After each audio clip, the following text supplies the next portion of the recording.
I describe being an entrepreneur as a spiritual pursuit because it's always with you. You're always thinking about it. It's even if you're not on your phone or in front of your computer, it's in your mind somewhere, and it's hard. You risk everything to make it work. You put your blood, sweat, and tears into it. It becomes a part of your identity.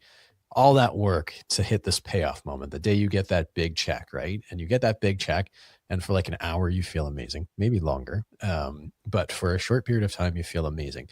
And then the things that you used to fight about with your spouse, you're still fighting about. Those things that trigger you about your kids still trigger you. And all of a sudden you realize that every single problem that you had mentally, emotionally, spiritually is still present. But now you don't have that excuse. Now you don't have that story of, oh, if I just get this, if I just sell my business, if I make $1 million, then all of these problems go away. All of a sudden you don't have that narrative anymore. Most entrepreneurs I know who have success hit a spiritual crisis at that point. Been like, what the fuck? I thought this would solve all of my problems, and they haven't. And now I have no dream to attach to hang my coat on anymore. I don't think the market for psychedelic medicine, psychedelic pharmaceuticals is going to work. This doesn't fit in the Western medical model. I think psychedelics just don't get commoditized very well. You're listening to ayahuascapodcast.com.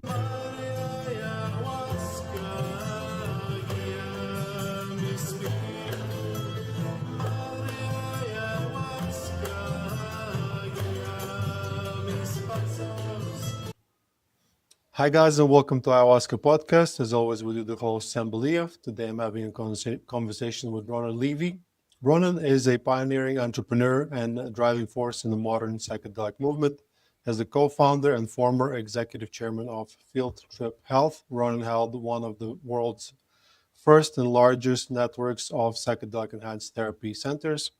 A former lawyer who pivoted into the cannabis and the biotech industries, Ronan had dedicated his career to scaling medical innovation. He's the author of The Ketamine Breakthrough and host of the Ronan Levy podcast, where he explores how non-ordinary states of consciousness can redefine our understanding of mental wellness, success, and the human experience. This episode is sponsored by Lawira Ayahuasca Retreat. At Lawira, we combine affordability, accessibility, and authenticity. Lawira, connect, heal, grow. Guys, I'm looking forward to hosting you. Ronan, welcome to the show. So before we jump in the meaty part, let's talk about your story. Like what in your life brought you to work with, I think, cannabis first and then ketamine, and now you're constantly evolving and progressing. Tell us a little bit about that journey.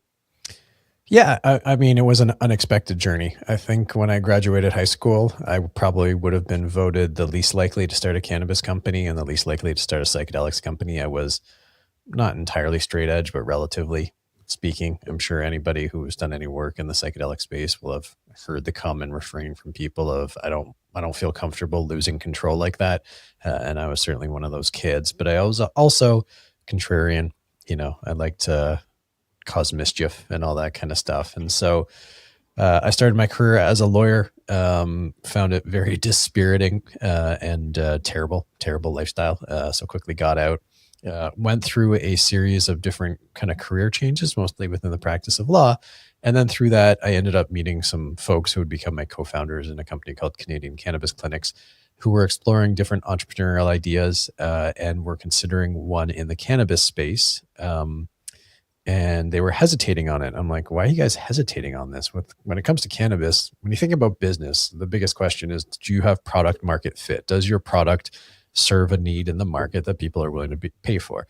And that's always a hard thing to find. But when it comes to cannabis, there's no problem with product market fit. People were demanding it all the time. So I'm like, this is a great business idea. You guys are crazy if you're not going to pursue it. And if you're not going to pursue it, I'm going to pursue it. And after cajoling them for a while, even though none of us were cannabis fans really at all, we started the company. It did really well. We ended up helping probably close to 250,000 Canadians access the legal medical cannabis system in Canada.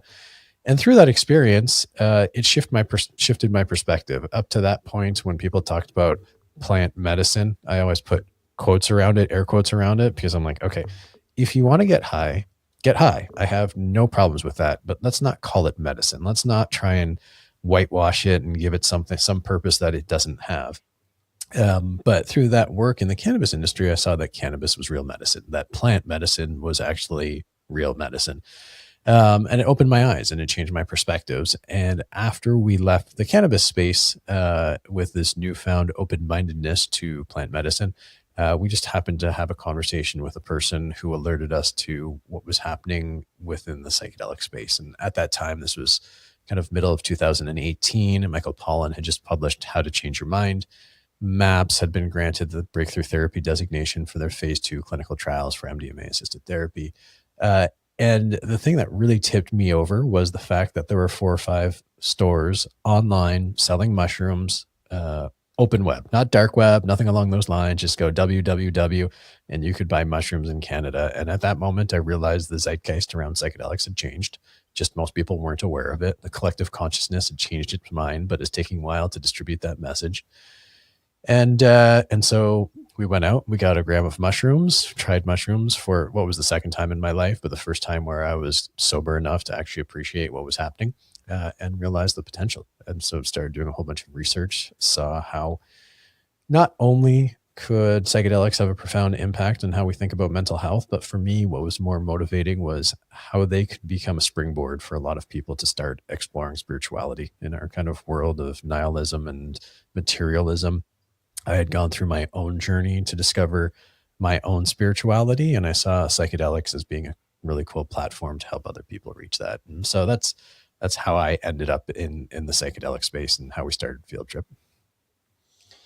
Thank you for sharing that story. My story is somewhat similar because I went from being an engineer to a psychedelic enthusiast, and now I'm running an ayahuasca retreat center and a psychedelic podcast. But yeah, you could never predict that. Like I was never into drugs. I was never into spirituality. It just kind of like sometimes psychedelics just come in and pluck you whatever life you're in and just puts you on this path, which is synchronistic and sort of magical in itself. But you talk about zeitgeist, right? In this period where Michael Pollan's book came out and there was this hype, and it was kind of I guess, a bit of a golden era for psychedelics, and it kind of quieted down now. Do you think it was just one of the waves and the more waves are coming, or do you think it's kind of over? Especially, like, I know you raised a lot of money for your ketamine clinic, like basically like almost like the biggest amount ever, and there was all this investment, and now it's kind of like quiet again. Like what do you, from your perspective, like what's happening? Is it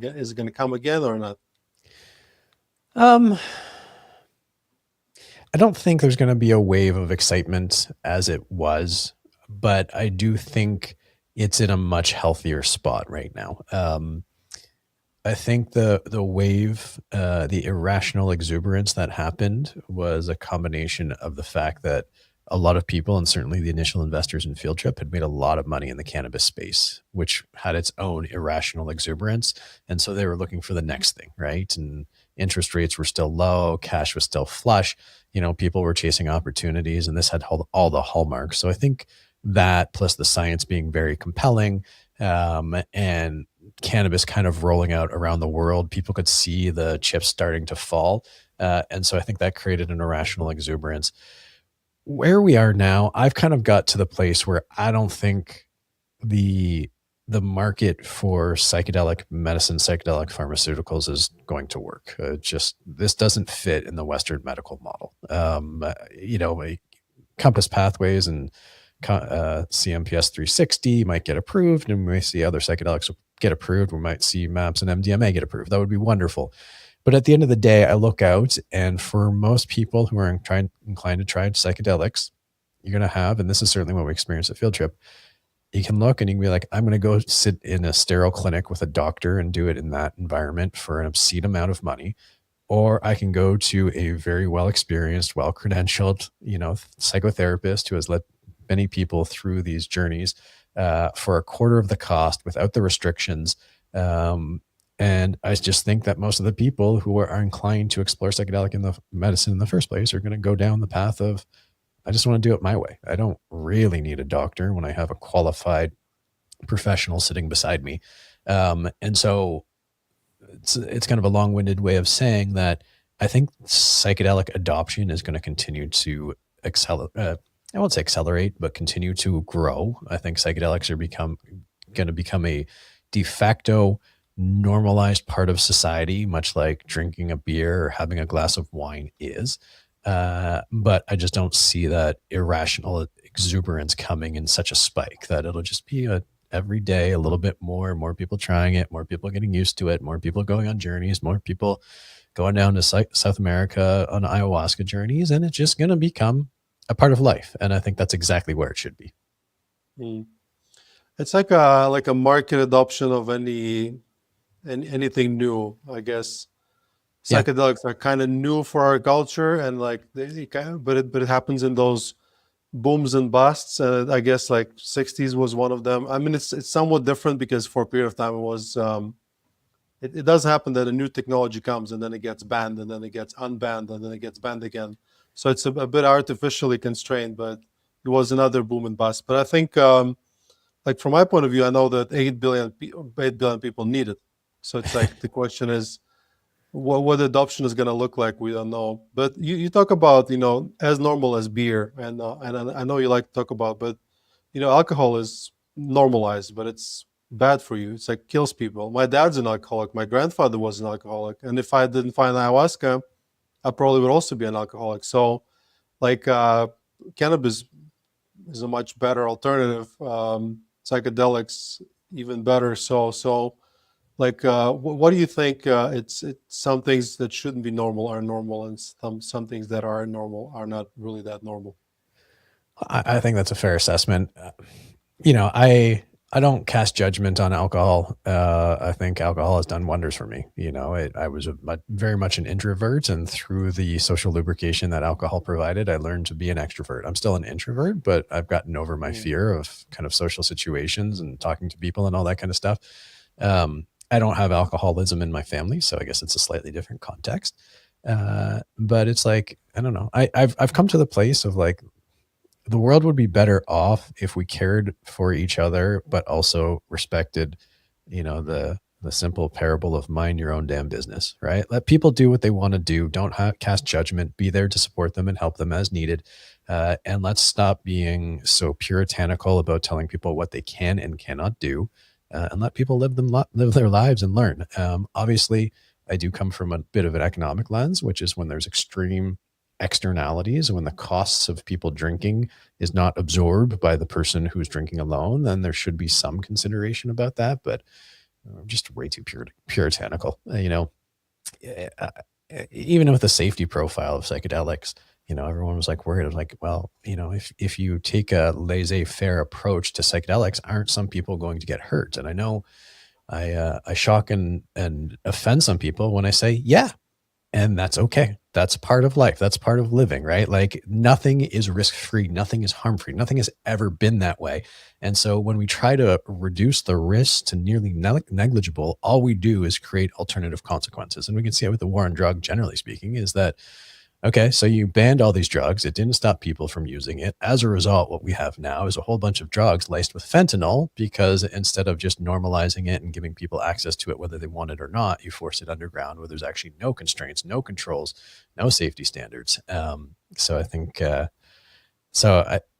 alcohol has harms and it has benefits. Cannabis has harms and it has benefits. Psychedelics have harms and they have benefits. And everyone, I think, just got to make some decisions, hopefully informed decisions about that.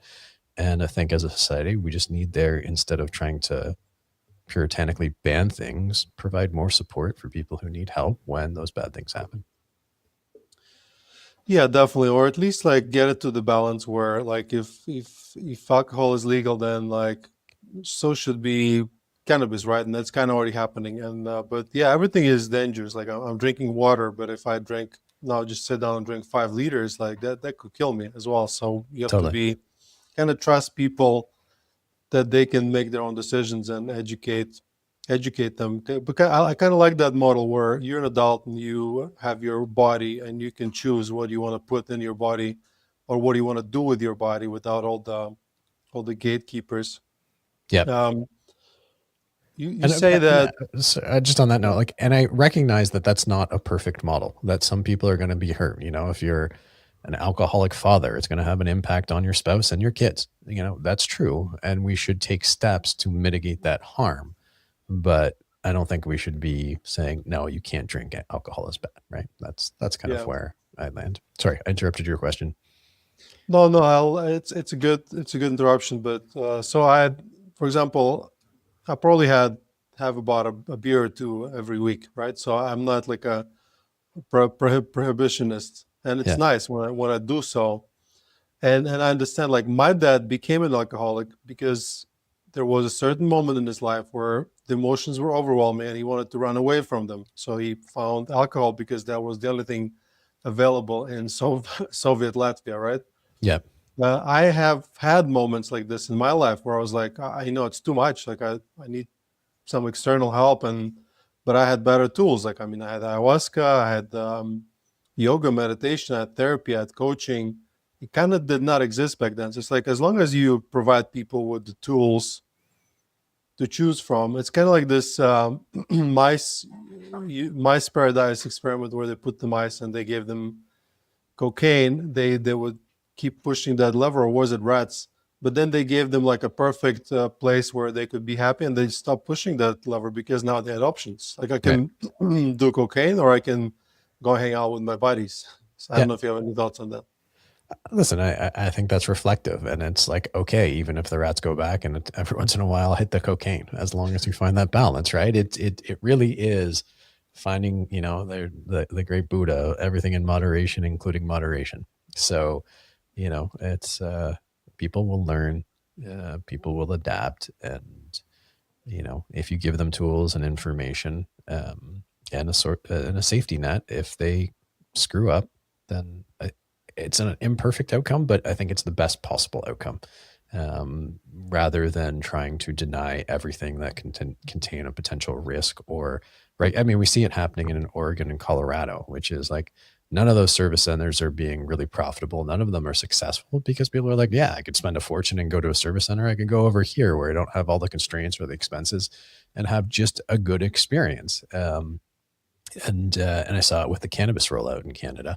It's just like, good intentions poorly implemented lead to bad outcomes, is what I've seen through my life. This episode is sponsored by Lawira Ayahuasca Retreat. Most of you know Lawira if you've been listening to this podcast for a while. Some of you might have already been to Lawira before. For those who don't know us yet, we started Lawira 4 years ago. At Lawira, we combine authenticity, accessibility, and affordability. Lawira is currently highest rated ayahuasca retreat in South America, with more than 700 5-star reviews and an average rating of 5 stars. If you come to Lawira, you'll experience powerful, authentic ceremonies led by our indigenous shaman, Fernando, in a very beautiful venue just 1 hour south of Medellin, Colombia. We're surrounded by nature and have comforts like hot water, Wi-Fi. At Lawira, our team has guided more than 2,500 people through this life-changing transformation of ayahuasca experience. At the same time, we keep it very affordable. So whether you're coming for healing, clarity, or a deeper connection to yourself, Lawira is the best choice. If it is your first time drinking ayahuasca, you will love our 3.5-hour preparation course and integration support. All of that is included in price, as well as pickup from Medellin, accommodation, and ayahuasca. Visit lawira.com to book your retreat or learn more. Lawira, connect, heal,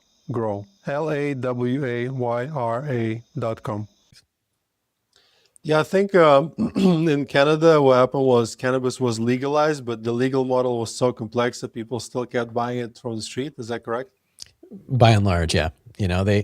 They set up a system where all the legal dispensaries had no way of competing with each other. They could only buy from the same, distributor. They can't sell anything else. They can't have open windows. So it's like, okay, it becomes so generic that there's no profit left in there. So all of the cannabis dispensaries are being closed, and people are going back down to their dealers because it's just cheaper, easier, faster, and they have better choice. So Yeah. you know, I guess that's the beauty of capitalism, right? Because people vote with their money. So if they didn't like that model, they didn't pay money, and it just fell apart. So let's talk about capitalism, and specifically conscious capitalism. And you're in that world, and you raise money and you had successful exits. Just anything that comes to mind, like conscious capitalism wise. Yeah, I'm a capitalist because I think capitalism at like its core is just a lot of it's about liberty, right? And you can do what you want, and and it in creates an incentives for healthy competition, which I think is net good for the planet. But as with anything, just like drugs and alcohol, it can be abused and create perverse outcomes, and we see that with what happens with the environment and profits at all costs. And so, I think if people just brought a what I will call normal healthy lens of like try to run a business, run it profitably, run it ethically, treat your employees and your stakeholders fairly. I think it again, it's an imperfect system, but it's the best we've come up with so far.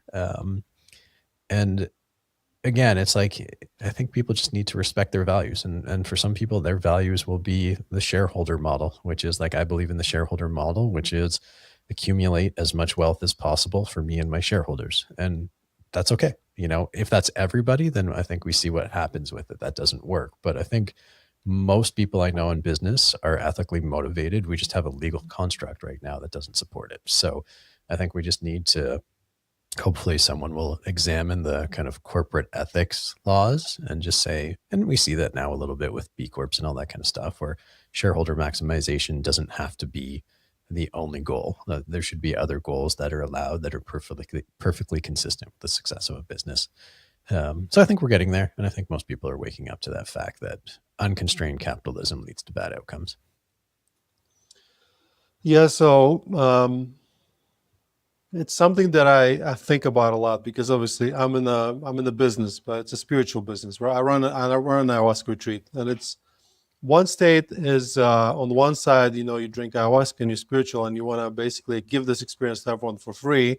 But on the other side, you have 30 plus employees, and you have to pay the money, and you have some people that not really shareholders, but I have friends that invested money in my business, and I would like it to be good to them as well. And it's this in running a business inherently there's this, you operate on the competition, which is like there's some greed in it, and it's like the emotions are basically on the opposite side. And me as a business owner, I have to like I kind of get torn in two directions, and I have to find that balance. And not because if I lean too much into the spiritual side, the business will fall apart. And if I lean too much in the business side, it will also fall apart because people will be like, yeah, you're not in it for the right reason. So I don't know if you have any thoughts on that, like in your own previous experiences, how did you find that balance? Yeah, I think it's actually very simple, which is like anyone who says you should be doing this for free is being entirely disrespectful to you, right? It takes inputs into you, food, water, time, education, whatever, to be able to create an ayahuasca retreat that's safe and enjoyable and creates effect, right? And so everything requires inputs and everything requires outputs. Money is one of those inputs we need. I mean, a lot of people have this notion of money being evil, and it can be very intoxicating. There's no question about that. But money is just a medium of exchange, right? You don't need money. You can exchange your ayahuasca journeys for a goat, that you need for milk and food. It's perfectly fine. It's just using dollars or pesos or whatever currency it is a much more efficient way to do it. So anyone, so like just to your point, you have people, you have mouths to feed, you have families that you as a business owner are indirectly responsible for by making sure that your employees are paid a fair wage so they can put food on their table, right? You're respecting their time, and I'd expect people to respect your time as well. That doesn't mean you need to charge and scrutinize and squeeze out every last penny and drive your employees to be the most efficient people that have no wasted time or anything along those lines. It means you're finding a balance, right? Same thing with your investors. You got to respect that they had to do work to have the money to put into your business, and you need to respect their money and make sure that they're getting a return on that they're getting some output for their input. I think it's very ethical to make a profit. I think it's unethical to ask people not to make a profit when it comes to this, because it's just the way the world works. And I don't mean to be glib about that, but like everything requires inputs and everything creates outputs. And you have to find a way to incentivize that continued process.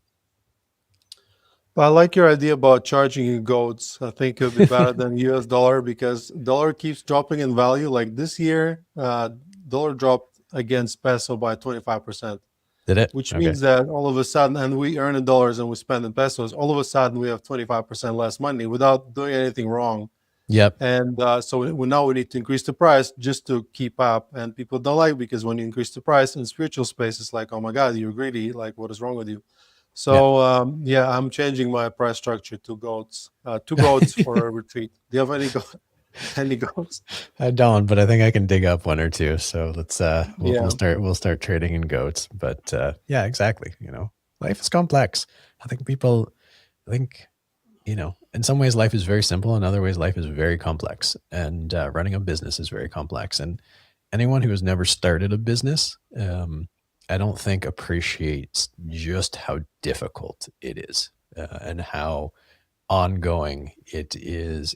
I describe being an entrepreneur as a spiritual pursuit because it's always with you. You're always thinking about it. It's even if you're not on your phone or in front of your computer, it's in your mind somewhere. And it's hard. You risk everything to make it work. You put your blood, sweat, and tears into it. It becomes a part of your identity. It's hard. It's really, really, really hard. And I don't think people who have never tried to start a business have any appreciation for just how challenging and complex it is. yeah. I remember for a period of time when I was designing my cabins, I remember I was sleeping, and as I was sleeping, I was still like moving things around. Like my brain was still processing, just like working even when you sleep. And it's strange because you can't really switch it off. It doesn't feel bad. It's just like you're so passionate about it, you just can't stop. Yep. So on the topic of money, and you've been very successful in the space. Like I don't really know much about capital and psychedelic space. I never really wasn't that. I went to Maps once, and I kind of saw this side of it, but I'm a little bit more of a outcast with the more sort of Amazonian ayahuasca retreat. Like it's about money, but it's not that corporate. But you've had several seven-figure exits, which is basically is the definition of success in the capitalism world. But you still say that it does not make money doesn't make you happy. And like, so what happens when talk to us about that? You get the external success, and but you still need to do some work. Let's go there. Yeah, sure. Do you have kids, by the way? Yeah, I have three kids, 1, 3, and 5. Okay. So you're right in the midst of it. So when I was still a lawyer, I was working at a pharmaceutical company, and all the people in the legal group were women, and they all had, not all, most of them had kids kind of between the age of 5 and 13 kind of thing. And every day they would come in and all they would do was complain about having to drive to skating lessons and do this and do that and do this, do that. And then one of them one day asked me, Ronan, do you want to have kids one day? And I'm like, based on what I'm hearing from you, absolutely not.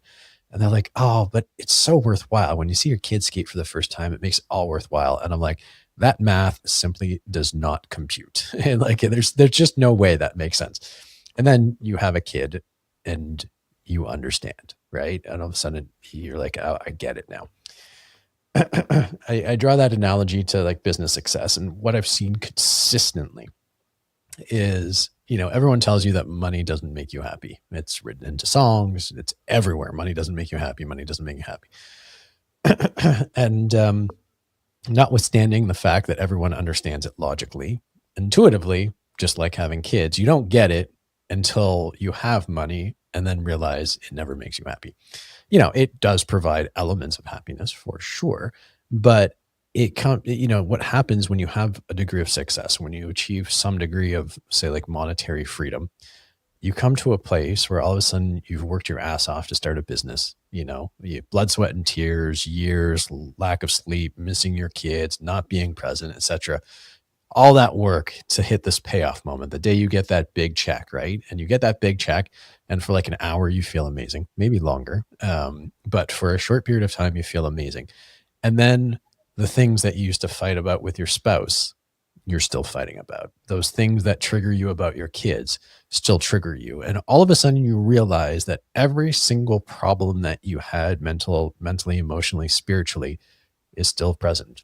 But now you don't have that excuse. Now you don't have that story of, oh, if I just get this, if I just sell my business, if I make $1 million, then all of these problems go away. All of a sudden, you don't have that narrative anymore. So you're left with all of your problems, and the solution that you thought would solve those problems has now disappeared. And so most entrepreneurs I know who have success hit a spiritual crisis at that point. Been like, what the fuck? I thought this would solve all of my problems, and they haven't. And now I have no dream to attach to hang my coat on anymore. And that's when you face that. And you start to realize money doesn't solve your problems. Sure, it solves some problems, but not all of them. And you have to turn. And that's why I think almost every entrepreneur I know has turned to psychedelics, because when you don't have that dream anymore, you got to find something else. And then when you turn to psychedelics, it just reminds you that everything you need is kind of right with you already, that the things that actually matter, like your family, your friends, your spouse, your kids, the money was never a part of that story in the first place. And so, yeah, it's like, again, money is great, success is great. But if you think it's going to solve problems, the only thing it solves problems for is that you don't have to sweat about making, the mortgage payment next month. But that's about it. And I find also, and this certainly, I felt prey to this as well, is like you end up buying more stuff. And one of my favorite movies is Fight Club. And if you've ever seen Fight Club, there's this great line about like that which you own starts to own you. And then all of a sudden you have this money and you're spending it on shit that only provides temporary happiness, and it gets more and more expensive. And then you need more and more money to support the lifestyle of stuff that's not actually giving you much more enjoyment in life. And it can become very quickly a downward cycle. You think it would actually make life easier, but in many respects, success can make life much more difficult if you don't know how to manage it. Yeah, I not only watched the movie several times, I read the book, and the quote that I really like is, "We work jobs that we hate to buy stuff that we don't need to impress people we don't like." Yep. It's so good. I quote it a lot. And yeah, when you get rich, then you start buying stuff, and then not only it's that stuff, but then you have to be afraid of losing it because somebody's going to take it away. And so I was never really, really rich. I mean, like in let's say traditional US terms, but I was kind of rich by my country kind of terms. And I kind of bought everything. Like I didn't have no mortgage payment because I bought my apartment in cash because I was earning really good money. Like I would make more money in a day than an average Latvian makes in a month. So I kind of quickly kind of outgrew this like rat race. And I was like, and as I looked at it, I was like, well, as you get all those things, you should be happy, right? That's kind of what society programs you to believe. And when I didn't get happy, then I went traveling and eventually found ayahuasca.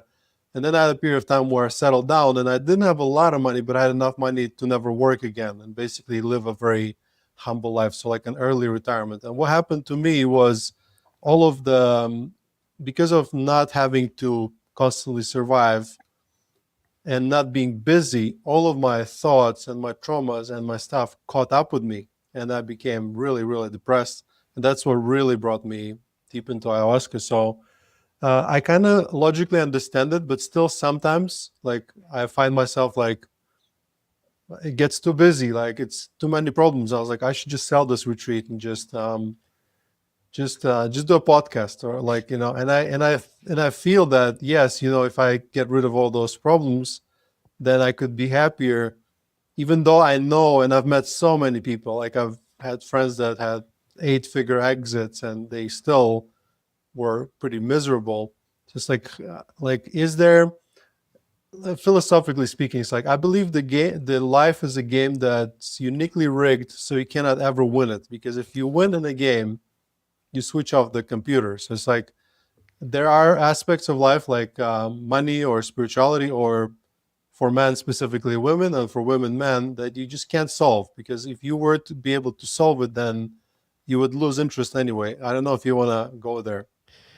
Listen, I think it's cheesy, but I think you win by just being able to play the game, right? There's the quote from, I'm drawing a blank on it.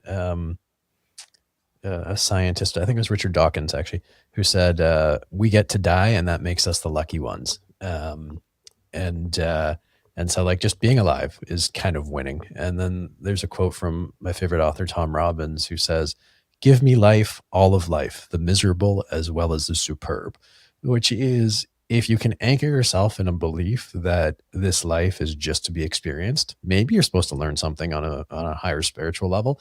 But if you can just get to the place of like, this life is just meant to be lived, the good, the bad, the ugly, the beautiful, and just to be experienced, and that just to be experienced, and that's okay. Then all those things become like, okay, that's cool. This is hard as fuck. I've never done anything more stressful than X, Y, and Z. And be like grateful that you have the opportunity to be stressed out beyond belief. It's a cool experience. And then, you can let it go and be like, all right, I don't want to do this anymore. So like at the end of the day, I'd invite you to the same, if all the stress and stuff that you're dealing with, if it's not worth it for you, then I encourage you to stop. But my sense is it's still totally worth it. Like, would you prefer it to be less stressful? Of course. But it all matters. I had this realization once, and I still hold it to be true, not for everyone, but I'd say it's nearly universally true, that humans have an innate desire to be productive. We need to do things. We need to create value. We need to create meaning. We need to be meaningful to other people. And as long as that's true, we're always going to be motivated to do something. And as long as we're motivated to do something, we're going to encounter obstacles and hurdles and stresses and all that kind of stuff. And that's just part of winning, because you're playing, period.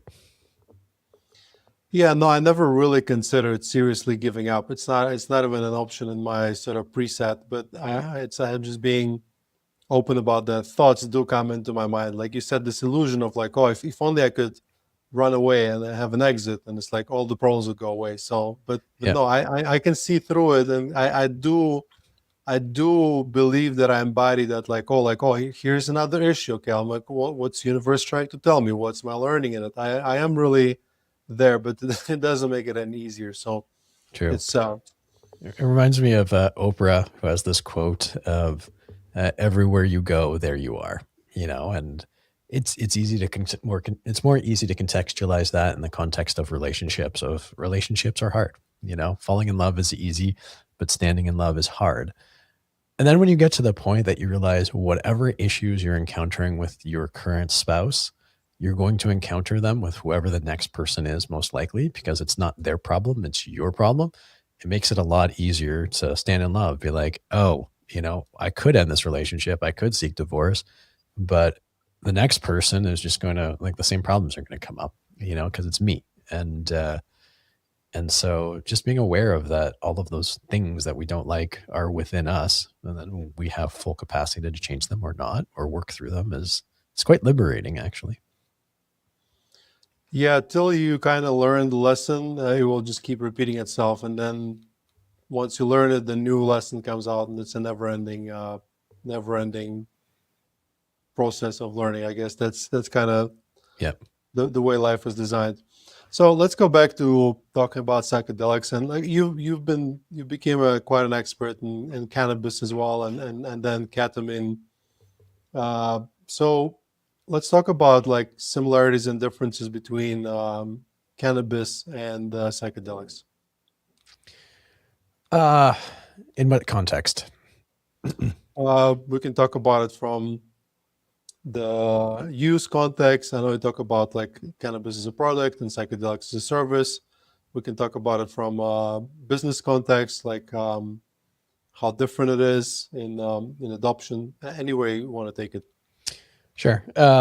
So I think I've changed my perspective. It's like, I think I bought into some of the narrative around psychedelics. It's like psychedelics can be as much a product as cannabis. We've all been, at least me being fairly new to it, was like, you have to be, I think it was Bram Rector who said this one thing. He posted on Twitter, now X, where he said, a psychedelic conference is the only place you can go to and spend 8 hours being told by professionals how important set and setting is, and mindset is, and then to like walk out that same door and have someone hand you like, hey, you want to hit on my 5-MeO pen kind of thing. And it's just like, Mhm. I think we probably overdo the importance of the container when it comes to psychedelics. Depends on the context in which you're doing it, but psychedelics can be a product as much as it can be a service. It's certainly more oriented towards service than cannabis. I think in both situations, the power of the medicines are more psychospiritual, emotional than physically healing. At the end of the day, everything we experience is experienced through our brain, right? So if you can change the inputs and the outputs through our brain, then you can change the experience of just about everything. So cannabis very often is used for pain, and I think it just shifts your connection to it. Similarly, like I've been struggling over the last year with a pinched nerve in my neck that's causing pain down my arm. And the two most effective treatments I've done for it were the days that my wife and I did MDMA together. And that the pain went away, which just showed me that it's much more psycho-spiritual, emotional than anything else. I think another analog between cannabis and psychedelics is like the fear of them is just so disproportionate to the reality. That things can be done safely, without much concern. Certainly is true as well. Yeah, so I think psychedelics can be a product if it's like a microdose or certain ones. Like for example, I've done mushrooms by myself, I've done San Pedro by myself, but ayahuasca specifically, I've been in it for more than 5 years, and I'm only now getting ready to be able to do it, to drink ayahuasca by myself. Just there's a big difference between different psychedelics, but I think Yeah, there's for definitely sure. some ways of doing it. And yeah, what did you want to say? No, I was going to agree. Like, yes, ayahuasca is very different. But for example, taking mushrooms, like a gram or two of mushrooms by yourself, Mm. at a party, I think that's totally fine. Taking a boatload, 5 or 7 grams of mushrooms, I would strongly encourage you to do it in a situation in which, you're being supported properly. I've actually never taken ayahuasca, so I can't comment. But based on everything I've heard, yes, you don't want to take it as a product and just drop some ayahuasca on an afternoon and see what happens. So I think that's entirely fair. Yeah, there's especially if you're experienced and you've had mushroom experiences before, it's okay to have a little bit by yourself, or if you have in a group of friends. I think there is also merit to less ceremonial but more kind of recreational use of some psychedelics in certain settings, if there is this skill present, like you know what you're doing. Because in the end of the day, like we have shamans here, right? We work with indigenous shamans, and they know what they're doing. But it basically it's a matter of skill, like how good are you at what you do, and we can kind of get there as well. So like nobody's born a shaman, right? They become a shaman. So I Right. also don't want to be like, oh, like only do it at the retreat setting. Of course, from my business perspective, I'm also biased. Like, oh, of course, I'll prefer people to come and only come here. But if you haven't done ayahuasca, man, you should come do it with us. That's I want to invite you, because Sure. I think it's very, very unique. It might help you with your pain as well, because it's not just mental. Ayahuasca is also very physical and somatic. So if it's something psychosomatic, I highly recommend you come over. It would be great to have you over. I'd love to check it out. Yeah. Where are you guys based? So we're located 1 hour south of Medellin, Colombia. Okay, cool. Yeah, we're not in the jungle, even though like Americans think it's jungle, but it's like more of a countryside. There's a lot of beautiful plants, and we're surrounded by nature, but like no malaria, no anacondas, nothing like that. So very and there's a hospital nearby, but at the same time you do have like connection to the earth, and we have an indigenous shaman, so it's very traditional. That's awesome. Um, yeah, you just rebranded your podcast recently, and you kind of started focusing more on longevity, on good, long, happy life. Like in your opinion, what's the role of mental health in a long, happy life, and then in this case also like psychedelics in that mental health? Yeah. So I changed my podcast. It's had a few different iterations. It's now called the Ronan Levy podcast, just because I realized I didn't want to be hamstrung to being talking about psychedelics or longevity. I Mm. just want to talk about whatever's interesting to me. Um, I think as near as I can tell from all the conversations I've had, the secret to longevity is, in the words of George Burns, always have a reason to get up in the morning. And that's it. It's like the secrets are pretty straightforward. Eat well, sleep well, have a good social life, work on your mental, emotional, spiritual awareness and feelings. I think that's it. Like, people who are happier, people who have a community, people who exercise, people who eat well and sleep well, those are the people who live the longest. Like, there really is no magic to it. It's always been there. It's always been pretty well established. I think every society throughout history has known that pretty well. And we're just super fortunate right now that the things out of our control, like the viruses, bacteria, some of those things, it's like we have medicine to support that. So you do the rest pretty well, and I'd say you have a pretty good shot of leading a long, full life. Yeah, so definitely, like what I like to say is, you can be super healthy and you can be a biohacker, but then if your mental health is not good, you can just have this perfectly healthy body and you just kill yourself, and then there's no value to it. So I think mental health is definitely very important. There's this guy Brian Johnson that, Yeah. before even he did this mushroom thing, I was always hitting him up on Instagram. Of course, he didn't see it, but I was like, "What about mental health? What about mental health? What about psychedelics?" So maybe someday I'll get him on the show. But it's good to see that now he's trying mushrooms and kind of opening up to that. So you say that psychedelics can help our species solve many problems we have as species. That's something I personally am very keen on, because, as I like to say, you tell me a problem and I'll tell you how to fix it with ayahuasca. So what is your view there? uh, I think psychedelics help unlock uh, creativity, right? They open us up to perspectives. And I think this is not just like a spiritual comment. I think we know that they induce what Robin Carhart Harris has termed critical periods, right? Where you're just more neuroplastic. And so if we can unlock the constraints, if we can unlock our worldviews, if we can unlock our patterns of thinking, even temporarily, it opens up the potential for an infinite number of solutions that we may not have been able to see before. And so I think in many ways, your comment about, you tell me your problem and I'll tell you how ayahuasca is the solution, is probably correct a lot of the time. But I think it's really exciting to see what the possibility is. I've been reading Dan Brown's book, The Secret of Secrets, recently, which is terribly written, but I'm always curious to see what he's talking about. And a lot of that's talking about noetic sciences and how, there's only one collective consciousness, and our brains just act as a receiver for it. And things like psychedelics just change what we're receiving, like the signal we're receiving temporarily and maybe for longer term.